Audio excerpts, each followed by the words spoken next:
ओम नमो भगवते वासुदेवाय.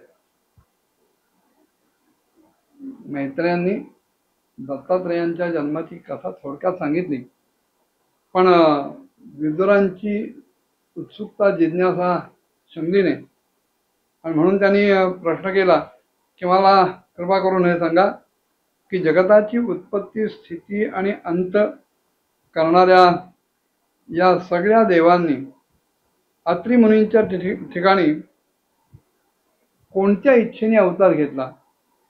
तेव्हा मैत्रेय म्हणाले की जेव्हा ब्रह्मदेवाने ब्रह्मज्ञानांच्या मध्ये अत्यंत श्रेष्ठ अशा अत्रींना महर्षी अत्रींना सृष्टी रचनेचं काम दिलं, त्यांची आज्ञा केली, तेव्हा ते एकटे बाहेर नाही पडले.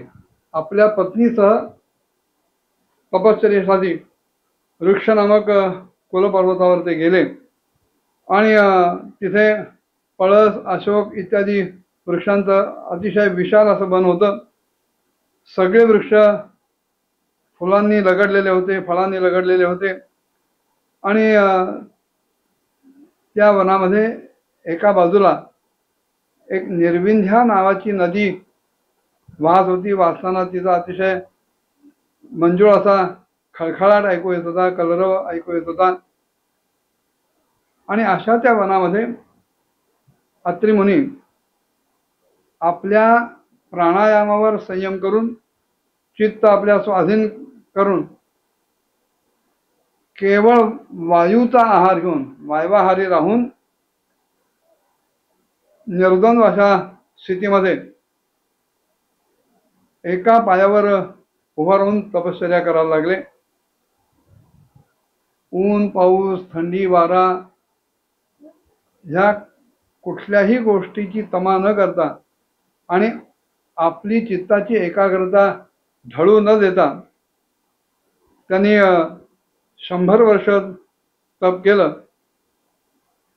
आणि त्यावेळेला मनात एकच प्रार्थना अखंड चालू होती, शरणंतम प्रपद्येहम य एव जगदीश्वरः प्रजाम आत्मसमाम मह्यम प्रयच्छतु इति चिंतयन. की जो कोणी या संपूर्ण जगताचा ईश्वर आहे, स्वामी आहे, मी त्याला शरण जातोय आणि त्यानं आपल्यासारखी प्रजा मला द्यावी, आपल्यासारखी संतती मला प्रदान करावी, असं अखंड चिंतन त्या 100 वर्षाच्या काळामध्ये एका पायावर उभं राहून निर्द्वंद्व अवस्थेमध्ये सगळ्या प्रकारच्या प्रतिकूलतांची तमा न बाळगता या अत्रि आणि अनसूयांनी केली. तेव्हा त्याचा परिणाम असा आला की प्राणायाम रूपी इंधनानं जणू काही प्रज्वलित झाल्यासारखं अत्रि मुनींचं तेज त्यांच्या मस्तकातून ब्रह्मरंध्रातून वर आलं आणि त्याचा ताप तिन्ही लोकांना व्हायला लागला. आणि म्हणून ब्रह्मा विष्णू आणि महेश हे तिघही जगतपती अत्रींच्या आश्रमाशी आले. त्यावेळेला अप्सरा मुनी गंधर्व सिद्ध विद्याधर नाग इत्यादी सगळे गण ह्या अत्रि मुनींचं ते इतकं उज्ज्वल यश होतं त्याचं कौतुक करत होते, त्यांची कीर्ती गात होते. आणि तिघे जेव्हा एकदम प्रकट झाले तेव्हा अत्रींचं अंतःकरण आतल्या आत प्रकाशित झालं. आत एक काहीतरी दिव्य प्रकाश पसरल्याचा अनुभव त्यांना आला. एकाच पायावर उभे होते, पण असे उभे असतानाच त्यांनी ह्या तिन्ही देवांना बघितलं आणि जमिनीवर त्यांच्यासमोर दंडवत प्रणाम केला.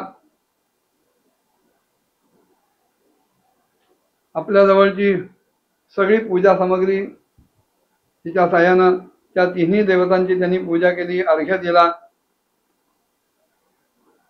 आणि त्या कमंडलू चक्र त्रिशूलादी चिन्हाने सुशोभित असलेल्या आणि हंस, गरुड आणि नंदी ह्या वाहनांवर आलेल्या त्या तिन्ही देवांच्या डोळ्यांकडे जेव्हा त्यांनी बघितलं तेव्हा अत्रींना त्यांच्या नेत्रातून कृपेचा अखंड वर्षाव होत असल्याची जाणीव झाली. त्यांच्या मुखावर मंद अशी हास्याची रेखा विलसत होती. त्यामुळे अत्री ऋषींना सुद्धा प्रसन्नतेचा अनुभव आला. त्या तिघांचं तेज इतकं प्रचंड होतं की अत्री ऋषींनी आपले डोळे मिटून घेतले. दोन्ही हात जोडून आणि अतिशय मधुर आणि सुंदर अशा भावपूर्ण वाणीनं त्यांनी त्या तिघांची स्तुती करायला सुरुवात केली. कशी स्तुती केली पुढच्या भागात बघूया. ओम नमो भगवते वासुदेवाय.